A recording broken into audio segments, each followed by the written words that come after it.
Hey everybody, it's Ginger Minj, and today I am so excited because I get to have a good sit-down chat with Miss Jessica Chastain, star of the brand new film, The Eyes of Tammy Faye.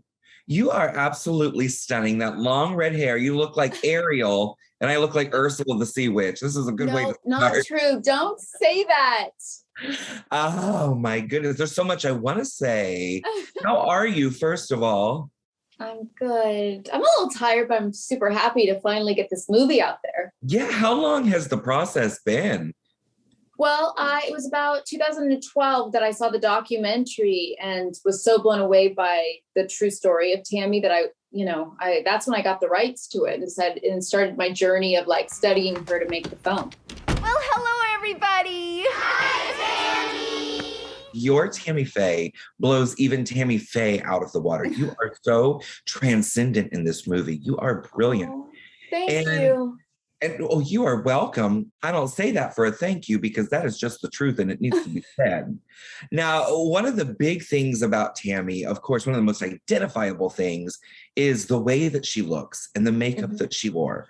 So what was that transformation like for you every day? Well, it was a lot. I mean, it was very exciting because it really felt like a full transformation. I mean, I studied her like crazy, but reading her books and stuff, that was my favorite thing, is reading her books and looking at YouTube videos where she's actually talking about makeup and talking about what she does and how she gets those lashes and the products she uses. Like, she was very clear, only waterproof mascara. Can we talk about Satan later? I'm trying to feel like myself again. Well, the makeup is always the most fun part, especially when you start. And then I don't know, maybe like a couple weeks into the process, you're going, I don't want to wear this anymore. My eye hurts. It won't stop watering. Did you have any makeup mishaps while you were filming? I definitely had situations where eyelashes would fall off and like be in my eyes. I mean, there's one scene in the movie where I'm emotional and there's a big clump of eyelashes right here on my cheek. We didn't place those there. So, those eyelashes found their way there. So that was kind of it, like the roaming lashes with the tears was something we were always contending with. What was your favorite connection with Tammy Faye? There was something about her where she had no armor, right? She was just like it's almost like her heart was on the outside of her body. When you're open with your emotions and you're unguarded, it also leads to a lot of laughter. I mean, there's these amazing PTL videos that I found where she just like busts up and she cannot stop laughing. Like one where she's like trying to cook pasta and it's a disaster. I know that video. It's so good, right? It is so good. Like they're laughing the whole time. And I think it's because she just was so authentically who she was, and she didn't have to pretend to be someone else. And that's why she was emotional in terms of crying, in terms of laughing, in terms of everything that she was. And I think a lot of people, when they see people who are so open and vulnerable emotionally, they immediately go, oh, they're fake. They're like emotional piranhas. But I honestly, like when you get to know those people, you realize, no, this is very real for them. This is how they feel. They're just so open to everything. That's why they feel every emotion and absorb it all. Did you have in your deep dive into some Tammy Faye, did you find anybody that was like, oh, everything she said and stood for was fake? And did you have it? I mean, I even have that now where people are like, why would you make a film about her? Or, those who didn't spend the time that you and I spent to like study her and get to know her. Of course, everyone's quick to judge because you only see her through, I guess I grew up watching her or imitations of her on sketch comedy shows and on the cover of tabloid magazines. And we live in a society, which makes me a bit sad, where cynicism is celebrated, right? And people who, it makes me so like, oh, I love sensitivity. I love earnestness. We're living in a society where there's such this fear of the other. It's like, this person's wrong, or I hate you because you think this, and da, da, da. And there's no actually like coming to each other and talking through something and being vulnerable. There's a scene in our film where these teenage boys are making fun of Tammy And she decides to go right over to them and be like, hi, I'm Tammy. What's your name? And that actually really happened. The documentary filmmakers witnessed it. Hi. So you can talk about me. That's all right.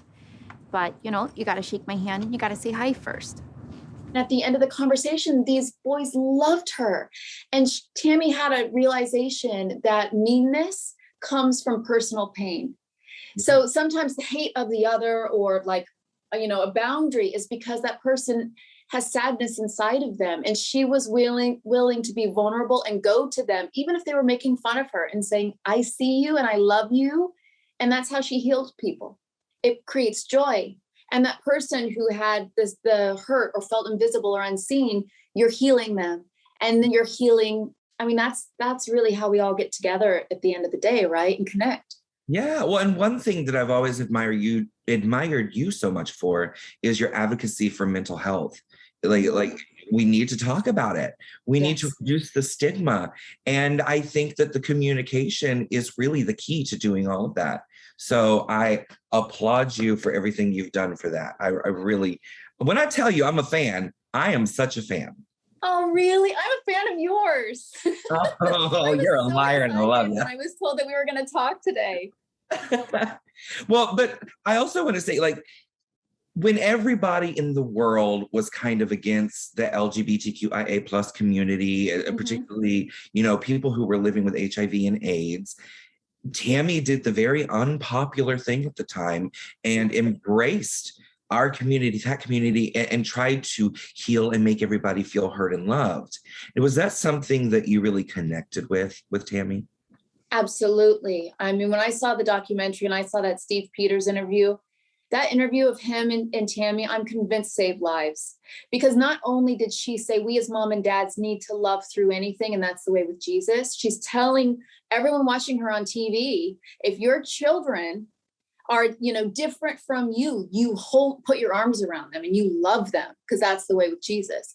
And she also said, you know, someone who is struggling with AIDS, we wrap our arms around them and we tell them that we care. I mean, that was a radical thing to do, especially the likes of Jerry Falwell, who held so much power, was saying the exact opposite at that time. I don't think of them as homosexuals. I just think of them as other human beings that I love. You know, we're all just people made out of the same old dirt. And God didn't make any junk.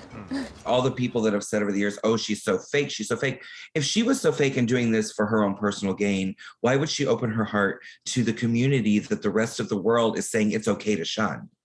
Absolutely. And the reality, she grew up in a household where her mom was exiled from church because it was Pentecostal, and the father left the family. And the mother Rachel remarried, and was only allowed back in the church because she could play the piano. So Tammy Faye, and you know, was the embodiment, I guess, of the shame of the second marriage, understood what it was like to be exiled from the church. And still, knowing the pain that her mom went through, she said, I'm going to do what's right for me and what's right for other people, and that's to love everyone. And in the reality too, Tammy struggled. I think that's why when everything went down the way it did, I mean, she was really, a lot of the religious community around her turned their backs on her. And she still supported who she wanted to support, and believed who she wanted to believe, and love who she wanted to love. And it just goes to show to me how courageous and how brave and how authentically herself she was. Yeah. And that's the key. That is it. You know, I don't pretend to be something I'm not, because what you see is all you get. And I love people. I have a genuine love for people, and I hurt when people hurt. I'm going to read you some lyrics, and you're going to tell me if they are from a Tammy Faye song or from a RuPaul song. Okay. I never met a mountain that I can't climb, because when I set my sights, I can reach the sky. RuPaul. You're a winner, baby. And actually, that's called I'm a Winner, Baby, and it is by RuPaul. All right, our next one is, there's a rainbow on the other side. The storm is going to end. Midnight's almost over. The sun will shine again. Ooh, the sun will shine again. That is Tammy Faye. It is Tammy Faye. See, you crushed it. Okay. Just like you are crushing it in this movie. And I can't wait for the world to see you be for you. It's been my absolute pleasure talking to you today. I love talking to you, and I hope to see you in person. Oh my gosh, I can't wait to give you a big old hug. You deserve it. Thank you, Ginger.